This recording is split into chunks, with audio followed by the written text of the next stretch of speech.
Wednesday, June 29th, 2022. My name's Larissa. I'm reading Luck of the Draw, an original work of fiction by me, Larissa. Chapter 11. Some Mommy Time. Doug was walking haltingly up the stairs, struggling a little with Stuart's carrier. Doug wasn't the only one with a spreading waistline. Stuart was quite ample these days. Stew Poo, no more treats this week. Nothing but crunchies for you and Daddy. Doug had taken time to wash some lettuce and veggies for a salad before he left his house and had all the clean chopped items individually packed, including a side of oil and vinegar in an insulated lunchbox he had since he was in college. Stuart meowed in clear objection. Really, Stew Pie, it's not so bad. You can still catch Mises. Doug stopped just before the top step. He could hear Maggie talking to Tubbs in the hall behind the offices. They were gorgeous, Tubbs. Where were they from? I just love sunflowers, and that vase! It was just like a Van Gogh painting, Maggie squealed. Doug's heart began to pound. Was Maggie talking about Jack's sunflowers? Why would Tubbs have any of Jack's sunflowers? I don't know where he got them. He was just dropping them off for Amy. I happened to see him and told him I would take them to her myself. Ask Doug next time you see him. He'd know, I'm sure, Tubbs answered Maggie. So they were talking about Jack's sunflowers. Doug felt like he might throw up. Quickly, and as quietly as he could, he started back down the stairs and headed towards his car. He needed a mental health day himself now, and to find out more about the sunflowers. He started his escape and backed out of the parking space without even securing Stuart's carrier with a seatbelt. The carrier lurched forward under the weight of the fat cat. Oh, Stu-Poo, Daddy's sorry. We'll be home in a minute. I promise, big guy. Then you can have kitty crack, Doug said, going back to his earlier assertion. Stuart meowed softly and settled himself in the back of the carrier, causing it to slide back into place on the seat. Doug's mind was reeling. Should he call Eberly? Was it Eberly who brought the flowers? It wouldn't be unlike him, but it also wouldn't be unlike him to spill the beans, either. Had Eberly told Tubbs about what Doug had done, or had Mike or Oleg brought the flowers by? Had they found Eberly and Jack and Stephanie and hurt them too? Doug was beside himself. He didn't know just how much trouble he was in, if any, and he resented the entire situation. He didn't have anything against Amy, and he also didn't want anyone in his tiny world to get hurt. He knew he hadn't done anything wrong, really, other than be an accomplice to an assault. Oh, my God. He was going to lose his house. He was going to lose everything. And why? Because he took on a new client? He just wanted to go home and lie down and close his eyes and wake up and have it be 2 weeks ago when his biggest concerns were switching to the next bigger hole in his belt, what to order at brunch, and Eberly chastising him for his poor fashion sense. This was all too much. He was so caught up in his thoughts. Doug blew right through a stop sign and nearly collided with an old Chinese woman driving a beat-up old Lexus. The woman honked and yelled something at him out her window, but Doug didn't care. He just wanted the relative safety of his bedroom and his fleece bathrobe. Back in his townhouse, Doug freed Stuart from his carrier and dropped his bag and lunchbox on the floor in the foyer, then ran up the stairs to his bathroom and threw up. He hadn't had anything for breakfast other than a cup of Earl Grey with milk. The dairy tasted sour in the back of his throat, and stomach acid stung inside his sinuses. Doug spat a gooey string of vomit and mucus in the toilet and wiped his mouth with a wad of tissue before blowing his nose and flushing it all down.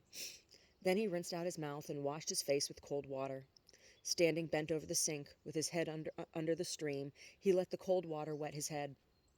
Rubbing his hands over his face and scalp, he felt the thinning patch at the crown of his head. Just one more insult for the day. Still hunched over the sink bowl, he turned off the spigot and felt around for the hand towel hanging on the wall next to the sink. Finding it, he wiped his face and blotted at his dripping hair. Stuart sat in the doorway, looking at him quizzically, his orange and yellow striped tail with its white tip flicked back and forth around the kitty's bottom, planted solidly on the floor. Oh, Stu-Poo, look at your stupid daddy. It's okay, kitty, we're okay. Doug lied to the cat, scooping him up in his arms and holding his warm, furry body to his cheek, hugging him tight. Stuart purred and relaxed his weight into his daddy's hug. Doug took the kitty over to his bed and laid him carefully on the corner of the mattress. Daddy'll be right back, and we can have a good snuggle and maybe watch some TV. Doug picked up the remote from his nightstand and turned on the wall-mounted flat screen at the foot of the bed. Some cooking show maven was whisking heavy whipping cream into a thick froth. Stuart settled in and watched while Doug plodded down the stairs to get his bag with his laptop and phone, plus a bag of potato chips and a soda. He took his lunchbox into the kitchen and put it on the empty top shelf in the fridge and plucked a root beer from the bottom shelf and a bag of chips and bonito flakes from a cupboard and headed back up the stairs. Stuart was now laying on his back in a kind of C shape with his paws outstretched in the air and his white belly exposed. Doug sat the items in his hands down near his pillow and rubbed the kitty's belly. Stuart sprung into action, biting playfully at his daddy's hands. "Oh, Stu-Poo, what would Daddy do without you, buddy?" Stuart looked at him blankly and winked one eye. Doug pulled off his clothes and rifled through a drawer looking for his gray elastic waist jersey knit gym shorts and a soft, well-worn t-shirt from college and pulled his fleece robe from a hook on the wall and put it on. Sitting on the bed, his dark trouser socks offended even his fashion sensibilities, so he peeled them off, tossing them into the corner in the direction of his hamper. Then he sprinkled some bonito flakes on the comforter for Stuart, cracked open the bottle of root beer, and tore at the corner of the bag of potato chips. Crunching on a chip, he pulled his laptop and cell phone out of his bag and started to dial his clients for the day. It was 11:15. His first appointment was at 11:15. With any luck, he'd catch Sarah before she had left. It rang twice before going to voicemail. Damn, she was probably driving. "Hi, Sarah, this is Dr. Spears. I'm very sorry to do this last minute, but I was suddenly ill and need to cancel our appointment for today. Please give me a call back later when we can reschedule. Again, I'm sorry for the last minute call. Talk to you soon." Doug hated leaving messages, but right now he didn't really have any good options. At least he wasn't totally lying, for once. He had actually gotten suddenly ill, hadn't he? Doug went through the list of 4 clients for the day and called, leaving a message on voicemail for all but one. Paul's voicemail was full. It was annoying. Part of Paul's problem was he was so apathetic about everything in his life. Doug wasn't surprised his voicemail was full. He pulled up the client file on his laptop and found an email address, then sent an email to Paul. When he was done, he put the laptop back in his bag and sat with the phone resting in his lap. Doug picked up the remote and pulled up the menu of his DVR. He needed something to distract him, to create a sense of normal, of comfort, and there it was, Close Encounters of the Third Kind. He remembered for a moment he and his father watching the movie on TBS when he was 7 or 8, then building a mashed potato mountain at dinner and acting the famous dinner scene out with his father. His mother had yelled at both of them to stop it. His father had turned to his mother and said in all seriousness, "This is important. This means something." Then he and Doug had busted out laughing, and Anya had gotten up from the table, snatching both their unfinished plates from them, and scraped the uneaten food into the trash. Later, his father had taken Dairy Queen and told him they were both in the doghouse. Now Doug was missing both his mother and father. He pressed play and turned down the volume to almost nothing. Stuart rolled back up into a ball next to Doug and rested his chin over Doug's ankle to watch. Doug picked up his phone and looked at the favorites list on his contacts. In the time since he and Eberly had started to cool things down, Eberly had fallen from number 1 on the list to number 7.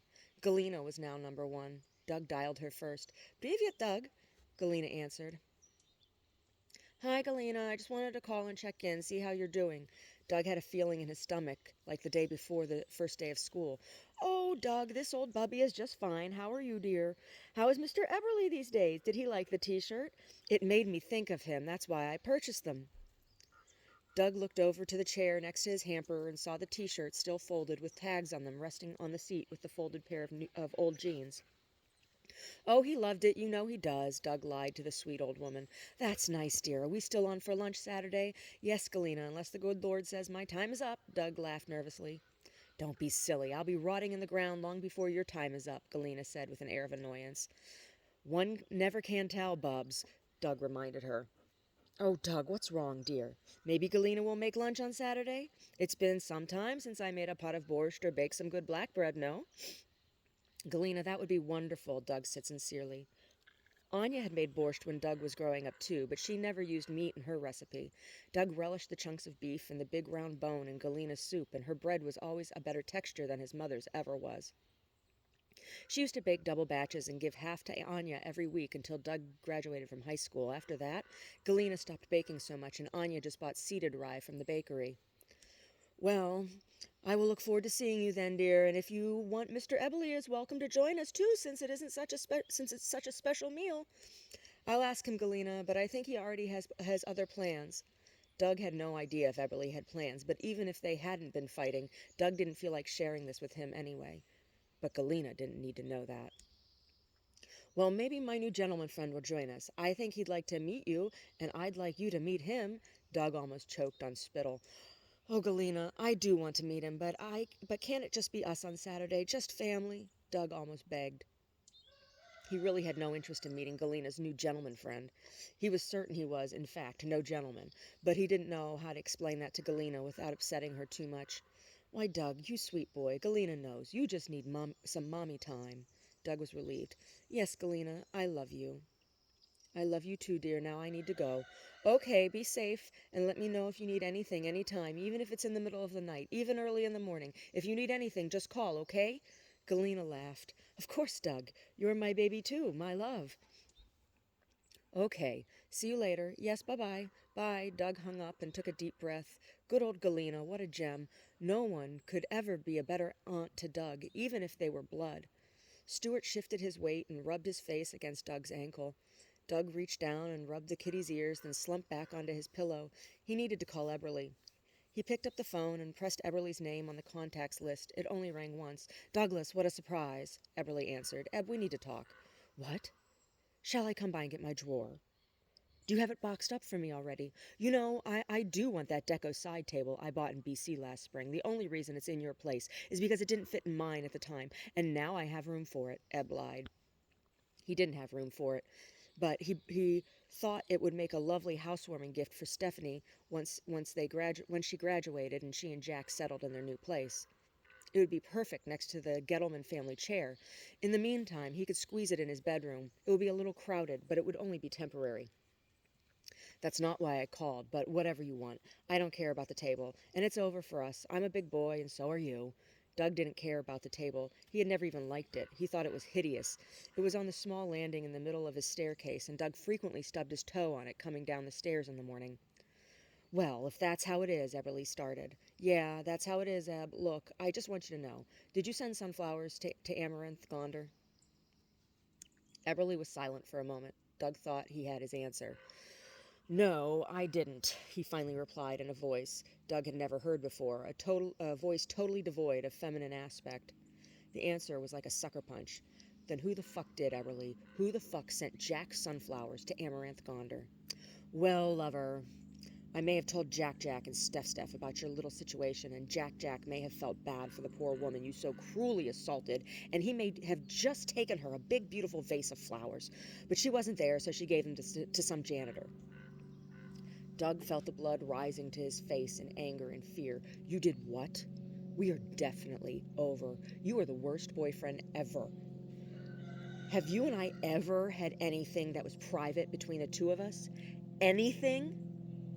Considering there was a man on either side of me getting their lollipop licked that first time we met, I'd have to say no.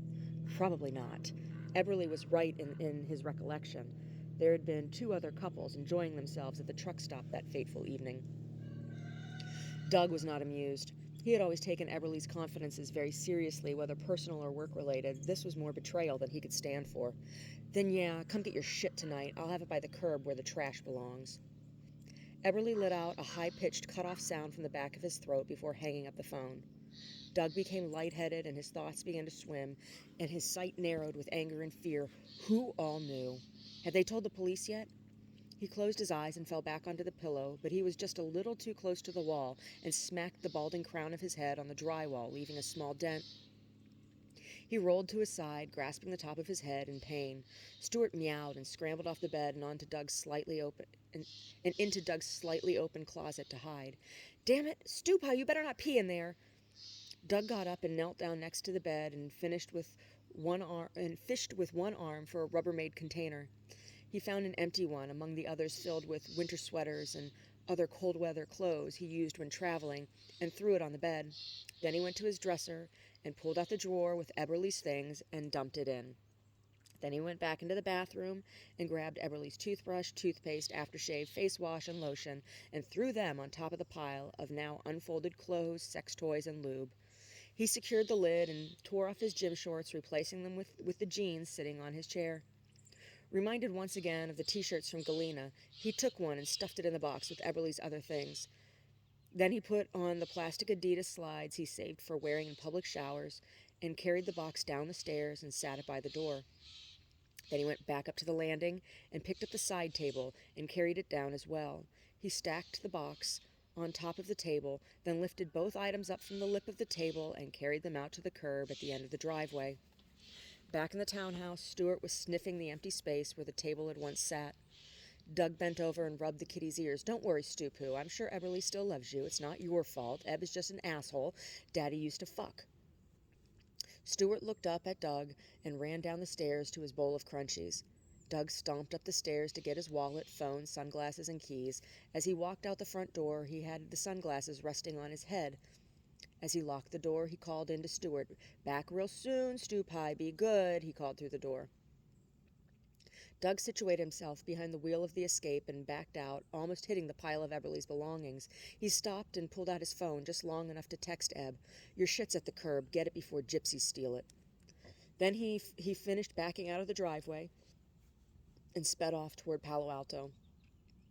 Lunch hour traffic was heavy, and it took Doug 45 minutes to get downtown Palo Alto. He passed Jack and Stephanie's Bronco, parked a few blocks from Jack's shop. It took almost 20 minutes, but he finally found a parking spot just a couple blocks away.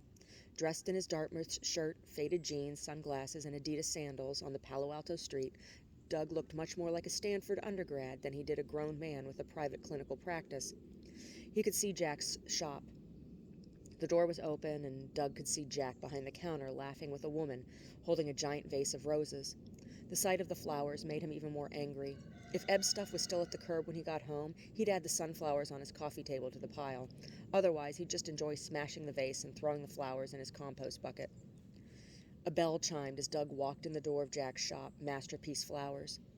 He almost knocked over a sandwich board with a color-saturated photo of one of Jack's O'Keeffe iris arrangements. The shop was full of sunflowers and giant floribundas in black buckets. Jack looked at Doug with hatred as he scrambled to stop the sandwich board from toppling over while he and the woman at the counter continued to speak. "Think nothing of it, Linda. I'm just so happy your event was a success. You let me know. If this is going to be a quarterly thing for you now, we can just put it on the calendar." "Jack, that would be wonderful. I'll have Bethany call you later to officially set up the account," the woman said to Jack. "Great, I look forward to it," Jack said and smiled. The top 3 buttons of his light blue Oxford were unbuttoned, and the neckband of his white T-shirt was stretched and rolled, and there was a small mustard stain over his right breast. Linda turned around, roses in her arms, to walk out with her ear-to-ear grin and past Doug without even acknowledging him. "See you later, Jack," she called over her shoulder as she walked out the door. Jack and Doug waited for her to be out of sight before either spoke. Jack was first. He had the better view of the street from his position. "What the hell are you doing here?" He wasted no time letting Doug know he wasn't welcome. "Was it you who took sunflowers to my office?" "Not your office, you piece of shit. To that poor woman you almost killed with your spinelessness." "Whatever. You know you have mustard on your shirt. Maybe if you took time to breathe between bites, you wouldn't look like such a pig all the time." "Nice, Doug. But today, I'm the one with the upper hand." Jack had his hand under the counter, looking for the handgun he bought the year before, after those kids from East Palo Alto had robbed him at gunpoint. The gun was nestled in a hidden cubbyhole next to an alarm button he had installed around the same time. It would alert both the security company and the police. "I'm pretty sure the police know about you and your charade by now, Doug." Doug just shook his head back and forth. He wanted to choke the fat prick. "And just what did you tell them?" "Oh, I didn't tell them anything. I told that Mr. Tubbs all about you, though, and I have a feeling he might have made a phone call or two." Doug lurched forward toward Jack, but before he could get across the counter to grab and shake him, Jack pulled the gun out and shot Doug twice in the shoulder and chest, then pressed the alarm button. Doug laid on the floor of the shop, blood oozing out of the wounds, gasping for breath. Jack picked up the phone and dialed 911. He was crying. "A man tried to attack me in my shop. I shot him. He's bleeding," Jack screamed into the phone. It was the last thing Doug heard before passing out. He never heard the sirens or saw the EMTs that packed his wounds and hoisted him onto the ambulance. Jack was loaded into the back of a Palo Alto police cruiser and taken to the station for questioning. Poor Jeff was left to mop up the mess and close the shop for the day. He hadn't seen any of it unfold. He'd been in the back, loading the delivery van for the afternoon run. Chapter 12. It was an attitude. Juno had gotten up early that morning, even though he didn't have anywhere special to be. After everything that had happened over the past 2 days, he was, on one hand, relieved to have some time off, especially with pay. On the other hand, he felt like he was being punished for the bad behavior of other people, and that was something he resented. He had just left Amaranth with her car and was on his way to check out Mike Musgrave's last known address on Wednesday when he had gotten a call from the chief over his radio to return to the station immediately. It was now Friday morning, and he wasn't sure what, if anything, Amaranth knew yet. At least they'd have something to talk about over dinner later. He was pretty sure the chief wouldn't approve of him having dinner with Amy, but he didn't care at this point. He knew when he was being lied to, and he didn't have any intentions of covering for crooked cops, even if it cost him his job. He had spent most of Thursday searching the internal job board for positions in other states. He was ready to leave California. There was so little support for officers, particularly if you weren't in the inner circle of cool kids on the force, which he most certainly wasn't. He never had been. California politics had been getting increasingly oppressive over the past couple years. At first, he enjoyed California's lingering remnants of hippie culture, but lately he was beginning to understand why his parents were so anti-hippie when he was growing up. Juno had attended the police academy in Missouri the autumn following his high school graduation.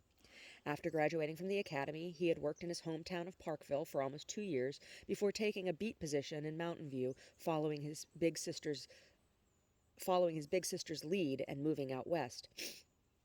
His mother had cried for a week when he told his parents he had taken the job, and he had been in Mountain View ever since. He had been hoping to make detective for almost 5 years now. After 17 years on the Mountain View force, he was starting to get the feeling that it was a futile case, especially now. Knowing that there were guys on the force in California with brothers like Mike Musgraves, he was starting to understand why his career was stalled, and he was at home on a 2-week paid vacation. On a frustrated whim, he had pulled up the internal job postings page Thursday morning, after going out and getting shit-faced drunk Wednesday night. It was the first time he had done that since he had turned 21 and his buddy Frankie had gotten engaged. The bachelor party had been wild, and Frankie and Victoria divorced after only 6 months. After the ridiculous conversation he had had with the chief Wednesday afternoon, he had gone home, locked his weapons, badge, and belt in his safe, changed into street clothes, and headed out on foot looking for some kind of wholesome-ish trouble to get into to take his mind off everything. That was around 4 in the afternoon. He had stumbled back into his apartment around 2:30 Thursday morning with the number of some woman called Sharon in his back pocket. He had no idea who Sharon was and was most certainly not going to call to find out. He was just glad to know he hadn't been a total loser sitting drinking alone all night. He had talked to at least one woman. When he made it back to the station Wednesday, the chief told him the case was being taken over by somebody from Sunnyvale and that he was to take the next 2 weeks off to get his head straight and get some distance from his emotional attachments. Another officer had followed him out to the parking lot and told him off the record that there had been calls from Alameda County earlier in the day after Doug Spears ended up in Stanford's emergency room. The paper with the photos of Mike and his Alameda County Sheriff big brother was now in Juno's safe with his weapons, belt, and badge. He wasn't suspended or even getting any official reprimand for anything. He was just strongly encouraged to take 2 weeks' leave of absence, though it was implied that it was not optional. Juno had begrudgingly accommodated the request. There were tons of openings all over the state and county for Juno to apply to. Theoretically, he could move just about anywhere if he played his cards right, even Hawaii, but he wasn't interested in Hawaii. He had taken a trip to Maui with a couple buddies years ago, and while he enjoyed the trip, he had decided island life was not a full-time thing for him. He was a pretty mellow guy most of the time, but not that mellow. Detroit sounded like an interesting option.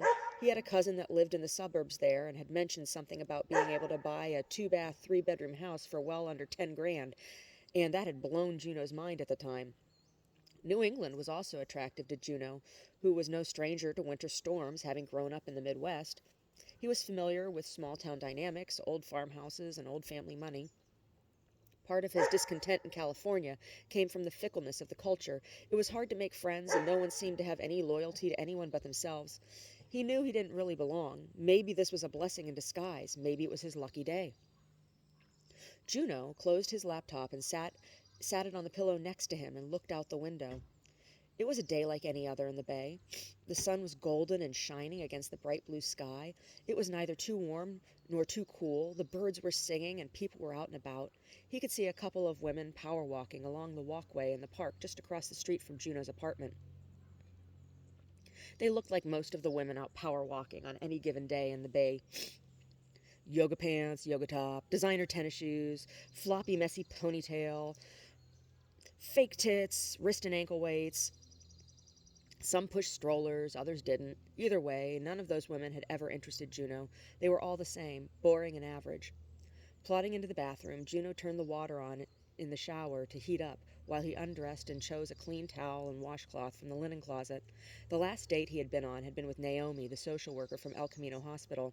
They had met through an online dating service and had laughed when they realized they knew each other from work, so to speak. They had gone out for lunch one Saturday. Naomi had been nice enough, but was very Jewish and adamant that her mother expected any man she marry either also be Jewish or be willing to convert. Juno was neither and had politely excused himself from the table. He paid the bill for both of them and told her he saw no reason to continue the date. Naomi had been somewhat surprised, but accepting. Juno was glad they had chosen to meet for lunch instead of him picking her up for dinner. He explained to her that while he was sure she was very nice, that he had no interest in converting to any religion and wasn't in the market for a fuck buddy, so he was going to go home and hope she had a nice rest of her day. Then he went home and deactivated his online dating profile. He wasn't interested in any more dates like that and resigned himself to letting fate do its thing instead. Lathering up in the shower, he found himself wondering where Amaranth was going to want to have dinner. He wondered what she'd be wearing, whether she'd be happy or sad, or some other way. He wondered if she'd let him hold her hand, open doors for her, or even kiss her cheek. He wanted so much more than that. He wanted to hold her. He wanted to see her. He wanted to see her now. He wanted to see her every day. Eyes closed and hair full of suds, Juno scrubbed and scrubbed, imagining Amy's face before him. If he took a position somewhere else, how was he going to see Amaranth every day? It would figure that he'd meet someone he was actually interested in at the same time he was looking to leave. Maybe it wasn't his lucky day after all. Then again, oh, it was too crazy to even fantasize about. Or was it? Juno stepped out of the shower and rubbed himself dry with his fresh, clean towel, starting with his hair and working down to his feet. He was in pretty good shape. He was a decent-looking guy. He knew he was on the short side, but that had never really been an issue, other than reaching things on the top shelf. No one in his family was particularly tall, with the exception of his Uncle Ben, but Ben wasn't a blood relative. He was his father's sister's husband. Aunt Pauline had been a cheerleader in high school and college, and Ben played college basketball. Now and then, now they were both old. Ben was retired from the post office, and Pauline was a retired preschool teacher. Amaranth didn't seem to notice the height difference, so why should he even think about it? He knew when women were turned off by his height. They would treat him in a joking manner as if he were a child. It was an attitude he was keenly aware of when he encountered it. Amaranth had no such attitude. Pulling a beige Henley over his head, Juno looked at himself in the mirror. No, today was his lucky day. He felt good. He pulled on a clean pair of jeans over his stark white boxer briefs and smoothed the shirt over the waistband of his pants, combed his short hair, and slapped some cologne on over his light stubble. He hadn't shaved in a couple days now, and he kinda liked the rugged look. It helped him gain some distance between being Officer Juno and being Harold Juno, guy on the street. Juno walked barefoot into his living room. The clock on the wall read 1:30. He had spent the morning in bed, sipping coffee and reading every job posting. He had even ended up applying to two, one in downtown Detroit and one just outside of Philly in a place called Pottstown. Now he was all cleaned up and feeling hungry. He really wanted to go see Amy now. He wasn't at work and she wasn't either. What had she said? Her schedule had opened up recently? He really wanted to go pick her up and drive away and never come back. That's what he really wanted to do. But he knew that was just a fantasy, or was it? He could certainly call and see what Amaranth was doing right now. Maybe she'd want to go have ice cream and walk at Shoreline, or catch a movie, or run away and get married and live happily ever after. Juno sighed heavily and scanned the room for his personal phone. It was plugged in next to the TV, charging. He picked up the phone and went back into his bedroom to find Amy's number. Seeing his bed was still unmade, he sat the phone on his dresser and fixed the sheets and comforter neatly. Then he sat on the corner of the bed and dialed Amaranth's cell phone. It rang 3 times. "Hello?" Amaranth answered, sounding somewhat apprehensive. "Hello, Amy?" "Yes, this is Amy. Who am I speaking with?" "Amy, it's me, Juno." "Oh, Juno, I didn't recognize the number. Usually you come up as unknown on the caller ID." "Yeah, that's how all the work phones are." "Oh, so this is your personal number?" "Yes." "Then I will save it and make sure I keep it." "Yes, I'd like that." "Amy?" "What's that, Juno?"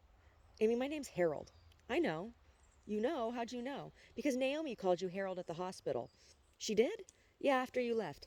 She referred to you and called you Harold, then corrected herself and called you Officer Juno. I just never call you Harold because you never told me I could."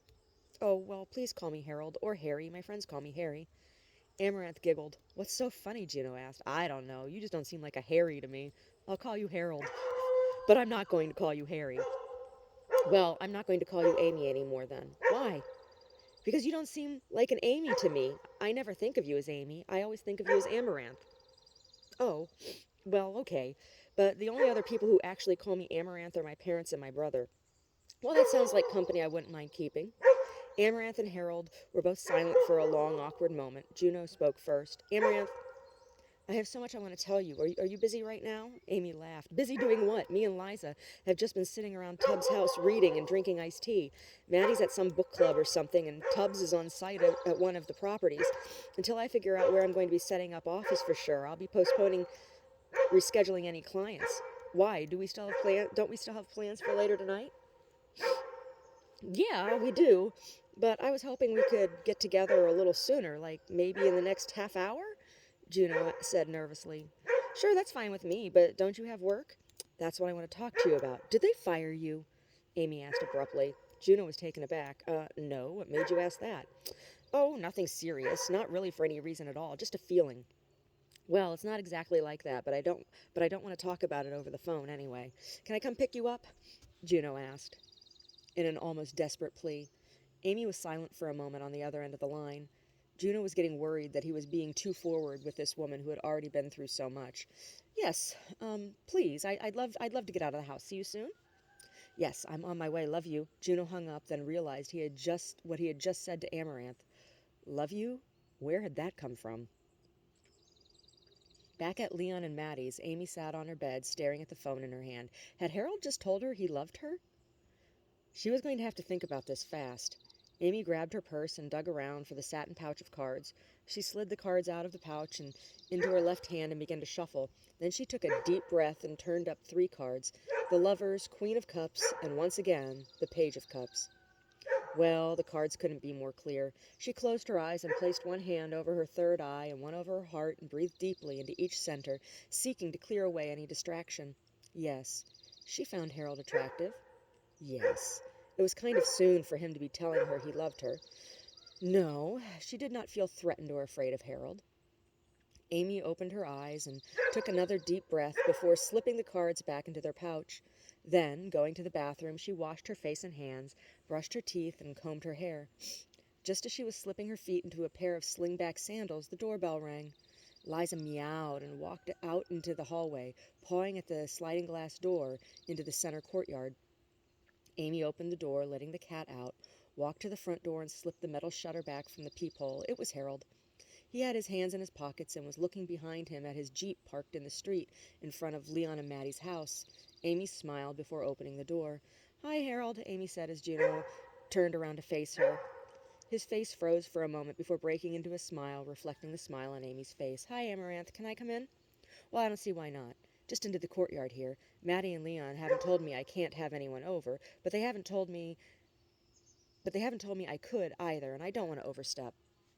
Come on in and wait here while I get my purse and wrangle Liza into the house. And Amy turned away from Juno, making room for him to pass, then turned back towards her room. Juno stepped inside the door and surprised Amy by taking her hand and closing the door behind himself. Amaranth, I know it's presumptuous of me to touch you like this, he said, looking down at her hand in his. Amy looked at their hands together as well. It is a bit presumptuous, Harold.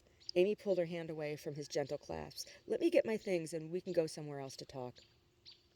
Juno watched as Amy disappeared into her room and reappeared with her purse. She sat the bag on a metal table in the courtyard and shooed Liza back into the house, then followed the kitty in the sliding glass door so she could lock it from the inside before coming back out through the center door. Then she fished her keys out from her purse and locked the interior door and motioned to Juno to exit through the door he had come in. Amy locked the door behind them and pulled out her phone. I just want to text Maddie and let her know I'm going to be out so she doesn't worry. Juno nodded. His hands were back in his pockets. Yeah, that's a good idea. Juno started to walk towards his car and Amy followed. He opened the passenger side door and waited until Amy was seated comfortably before closing the door. Then he walked around and climbed in the driver's side. He looked over at Amy, who was watching him without scrutiny. Doug Spears is in the hospital, and I've been asked to take a 2-week leave of absence. Your case is going to be handled by someone from Sunnyvale PD. I know, Amy replied. You do? Yeah, they called me from Sunnyvale this morning and told me I could go back to my apartment if I wanted. I do want to, but Leon was upset when I said I was going to pack up. Well, I would be too. I can't believe they told you to go back to that apartment. I don't know. The officer told me he was certain I didn't need to worry about Mike Musgraves anymore, but wouldn't tell me how or why he knew that. I'm sorry about your leave of absence. I didn't know anything about that. All I was told is it was being handled by Sunnyvale because they had jurisdiction or something. Well, there's more to it than that, but I don't know exactly how much more. But we have time. Do you like ice cream? Amy smiled. Sure. Let's go get some ice cream and maybe walk around Shoreline? That sounds nice. Juno put on his seatbelt and started the car. As they headed down El Camino Real toward Mountain View, he told Amy everything, from the secret envelope with the information about Mike and his older brother to the chief demanding his leave of absence and the job openings he had applied for. Amy listened quietly, just nodding from time to time. Juno finished just as they were pulling into the parking lot at Shoreline. Well, that's just crazy, Amy said in a matter-of-fact tone. I know, Juno replied. None of it makes any sense to me. Juno removed his key from the ignition and unbuckled himself as Amy wrestled with her seatbelt. He quickly moved around to the passenger side and opened Amy's door. As he closed the door behind her, he offered his elbow to her to take as they walked. Amy pulled her purse over her right shoulder and linked her left elbow through Juno's. The man smiled and pulled his sunglasses out of his pocket and placed them on his face, and they headed toward the snack bar. At the snack bar, they both got an ice cream sandwich and then headed back to walk the path around the water. The sun cast shadows equal to their height behind them as they walked arm in arm, largely in silence. When they got to the side of an estuary opposite the snack bar, Juno gestured toward a bench under an oak tree. Amy sat down, placing her purse on the seat beside her. Juno sat down beside her and boldly put his arm around her shoulder. Amy sat stiffly for a moment before relaxing and leaning into his shoulder. There were 3 or 4 couples out on the water in paddle boats. That looks like fun, Amy said. You want to go back and rent one? Juno asked. No, not today, but next time. Yeah, next time. Juno smiled, reassured that there was going to be a next time. But he wanted more than that, and he didn't feel like he had much time. Before leaving his apartment, Juno had done something that bordered on crazy. He had opened his freezer and dug around until he found the plastic baggie stuffed in a small Rubbermaid container at the bottom back left corner. He opened the container and retrieved from among the contents his grandmother's diamond ring and put it in his front left pocket. He pat his pocket now and felt the ring there, digging slightly into his upper thigh. Amaranth, I'm going to leave California, and I don't know where I'm going to go yet, but it's only a matter of time before I find a place to transfer. And I know we hardly know each other, but I'm not a young man anymore, and I don't want to leave you. Amy turned her body to face Juno while he spoke. She removed her sunglasses and put them on top of her purse, then gently removed the sunglasses from Juno's face so she could see his blue eyes as he spoke to her. He didn't even flinch as her hand brushed his cheek. You can call me crazy, and I will take you home right now and never bother you again, or what? Amy asked. Juno was digging around in his pocket for something. He pulled out a very large, antique-looking diamond ring and held it up between his and Amy's faces. Amy's mouth opened slightly in genuine surprise. Or you could put this ring on your hand and come home with me tonight.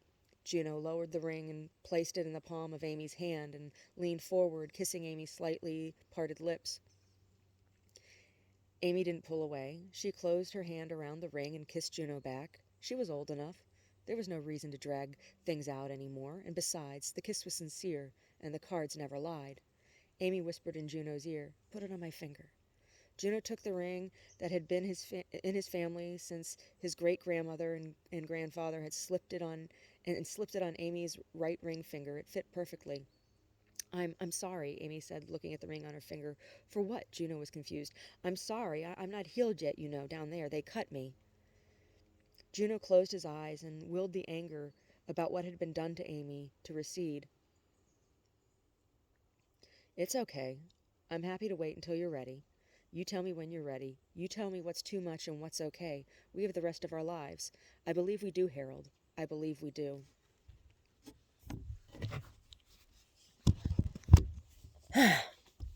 So there you go. How romantic is that? Shoreline's really pretty. It is. It's a really pretty park. Whether you go to the amphitheater for a concert or whether you go to the public part and just walk around, or they have a kite flying area and everything there, and an area that I think that's designated just for with pets, and there's like it's a big like lake or pond or whatever. It's estuary. It's an inlet, and so like you can there's places to lay out in your bathing suit and soak up the sun, and you can rent paddle boats, and they got kayaks and stuff there. It's really pretty. I used to go walking there all the time when we lived in Sunnyvale.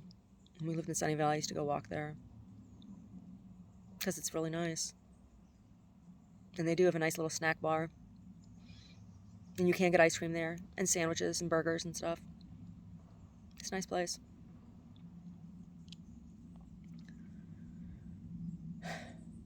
Pottstown, Pennsylvania. Pottstown. That was a crazy place to live. It really was. Anyway, like I said, I think there's like one or two more chapters in the epilogue. How's it all going to get resolved? I guess we're going to see.